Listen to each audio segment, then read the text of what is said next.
Ayun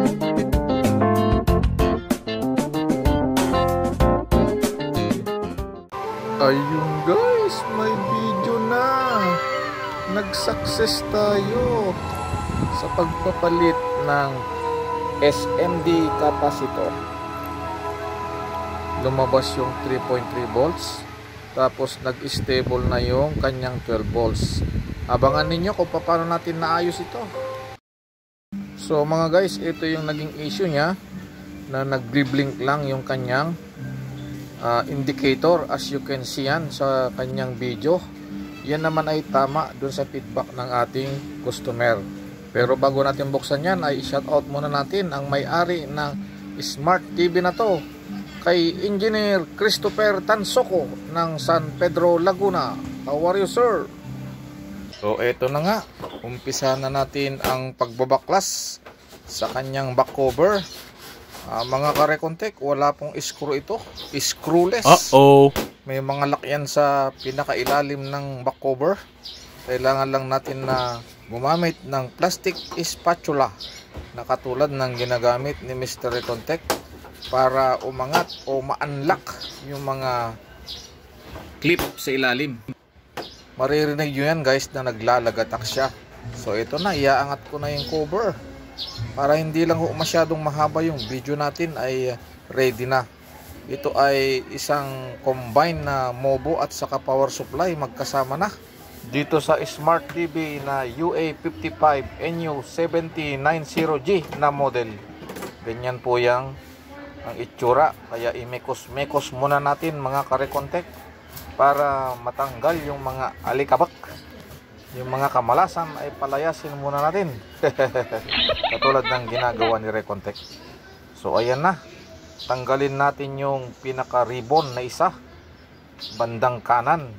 Tapos ay mag-testing tayo kung ano ang magiging reaksyon niya. Mabubuhay na kaya ang kanyang backlight kung mayroon man shorted sa kanyang right panel.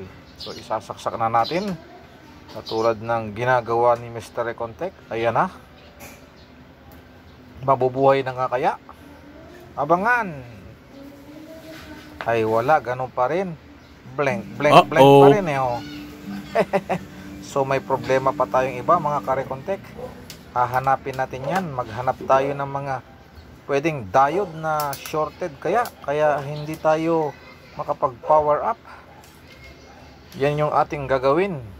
Lahat ng mga diodes dyan ay ating check upin. Pero bago natin yan ay gawin, ay i-discharge muna natin yung capacitor. At meron tayong mataas na voltahe na nasukat.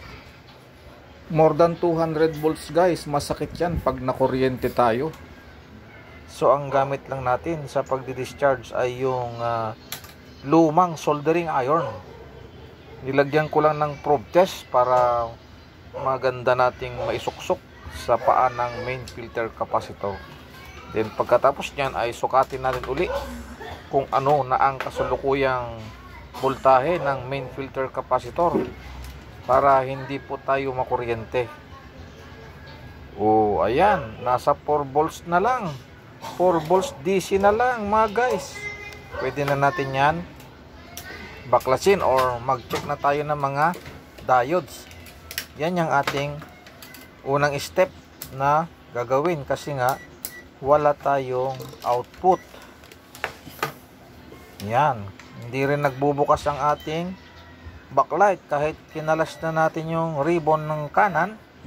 Maging yung ribbon ng kaliwa ay sinubukan ko na rin mga karekontek, ay wala rin pong pagbabago. Kaya nagdesisyon na si Recontek na check upin ang mga diodes kung mayroon mang shorted. So pare mukhang wala tayong makuha na nag-short na diode. At may nakita ako na kapansin-pansin ay dalawang filter capacitor na buntis. Bloated na siya.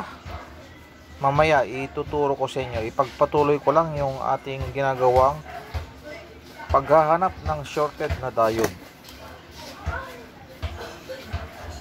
Okay. Huwag namang nyong kainipan ang video na to dahil wala pang 20 minutes. Ayun oh. Ayun. Ang buntis, 2 piraso. Kailangan muna nating ma-discharge yung main filter capacitor guys bago tayo magkalas ng mga capacitor. Para maiwasan natin yung makuryente tayo. Masakit din yan ba? So ayan, ready na ako. Papalitan natin yung filter capacitor na yan na 470 microfarad, 25 volts po yan. Ayan oh, ating kakalasin, 2 magkatabi. Ayun, tinuro na ni Mr. Recontech. Ayan po ang ating babaklasin. So ito naman yung ating pamalit guys. Same value lang po, same value. Oh ayan, ito na. Ayan oh, 470 microfarad, 25 volts. At natanggal ko na nga ang isang buntis. Dito ay nagdududa ako kung bakit wala tayong masukat na 3.3. At yung ating 12 volts mga ka-Recontech ay fluctuating. Nagsisiro, tapos biglang lumalabas yung 12, tapos biglang nagsisiro uli, ganon. Nagpa-fluctuate yung 12 volts dyan. Kaya ang inisip ni Mr. Recontech ay dahil dun sa bloated na capacitor. Then pagkatapos natin mapalitan ay magsukat tayo uli kung mayroon na nga bang 12 volts. Abang-abang mga ka-Recontech. Medyo shortcut ko na yung mga pagbibideo upang hindi po kayo mainip sa panonood. Ito na po yung isang capacitor. Then ikabit na natin yung brand new na ating pamalit. Ito na. Sa sobrang bilis ko nga ay ikakat na lang yung mga paa. Pero yan po yung pamalit na capacitor. Tanggalin lang natin yung mga excess na paa guys, para hindi naman mag-short pag atin nang ibinalik. Para yung gawa natin ay mayroon tayong quality. Ayan, ready na tayo sa pagtetest uli. Atin nang ibalik at mag-test. Ayan, abangan natin. Ay, wala. Fluctuating pa rin guys. Kita nyo ba yon? Nag-12 tapos magsisiro. Mayroon pa tayong problema na dapat hanapin. Ayan oh. Nako. Ito na nga. Maghahanap tayo ng mga shorted na SMD capacitor. Yung mga maliliit ba? Kadalasan yan ay mayroong shorted, kaya tiyagain natin na hanapin. At ganun din ay nag-measure ako ng 3.3 volts. May nakasulat dyan sa board 3.3 tapos PW, ibig sabihin power.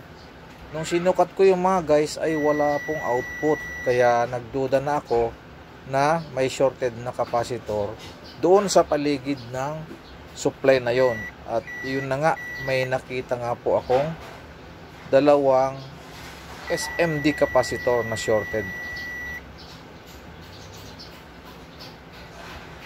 So dito ko na banda nakita yung shorted na SMD capacitor. Tatanggalin po natin yan, tapos palitan natin ng hindi shorted. After that, magsusukat tayo ng 3.3 at saka yung 12 volts nya kung stable na mga guys.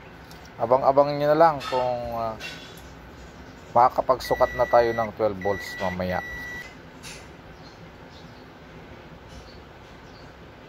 So ayan guys, confirm nga na yung isang chip capacitor ay shorted siya. Pero yung nakaparallel na isa ay okay naman. Yun ang ating i-install para makapag-measure na tayo ng 3.3 or 12 volts. Pwede na tayo mag-testing kung mayroon na tayong 12 volts output na stable. Hindi yung fluctuating ang na nangyayari katulad kanina. Okay, brush para matanggal yung mga residues. Iwas shorted tayo, yung mga natitirang tinggang maliliit. Nakala mo walang kabagay-bagay, pero pag may kuryente na yan ay nagkukos pala ng shorted. At inulit pa talaga. Sinigurado pa ni Recontech na wala na talagang short circuit sa kanyang circuitry. O ayan mga guys, ito na yung sinasabi ko sa inyo na magsusukat tayo ng 3.3 volts kung mayroon na. Ayun, mayroon na ng 3.3 at ine-expect din natin na mayroon din tayong 12 volts stable. Kita nyo yan? O ha? Hindi nga tayo nagkamali mga guys. Lumabas na ang kanyang 12 volts stable.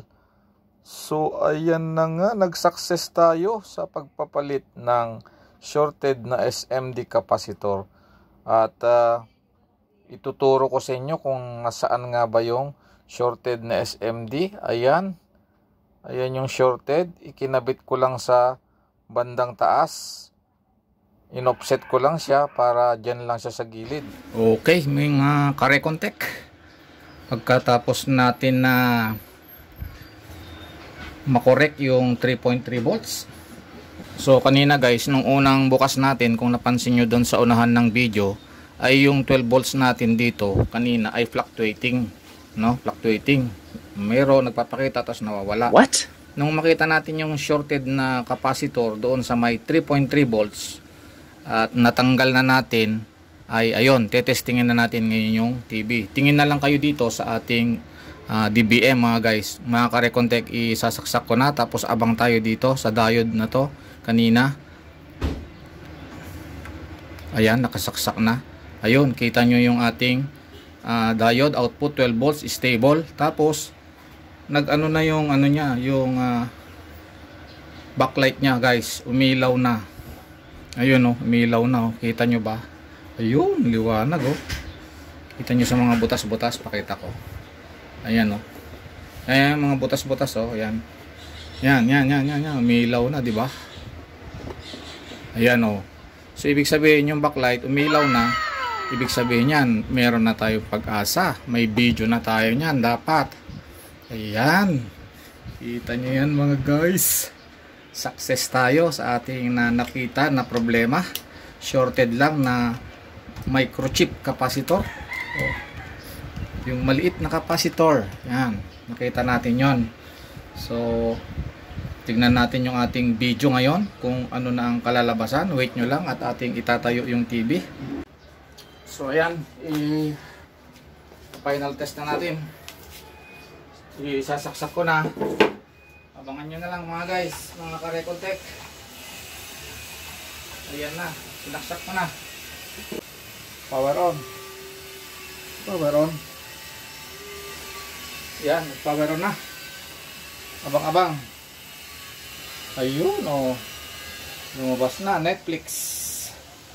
Kita nyo yan. Yun oh. Internet. Netflix. Ayan, lumiwanag na. Ayan. Ngayon, subukan natin mga guys, mga karekontek, na mag-watch tayo ng movie kahit kaunti lang. Para mapatunayan natin na yung ating ginawa ay working naman siya. Nagbiblink lang ang problema nito. Nagbiblink yung kanyang power indicator dahil nawawala yung kanyang 3.3 volts. Tapos yung kanyang 12 volts mga karekontek ay fluctuating. So after natin na matangkal yung shorted na capacitor na maliit o microchip na capacitor ay ito na. Nag-work na siya. So punta tayo dito sa source. Ayan, tapos expansion valve, expansion USB, tapos hanap tayo ng movie. Ayan. Maraming salamat mga karekontek sa inyong pagsusubaybay sa pagre-repair natin to. Ito ay Samsung na 55 inches. Ano yung blanco? So pahapyaw ko lang po yan dahil bawal tayo. Bye bye. Subscribe everyone. Thank you.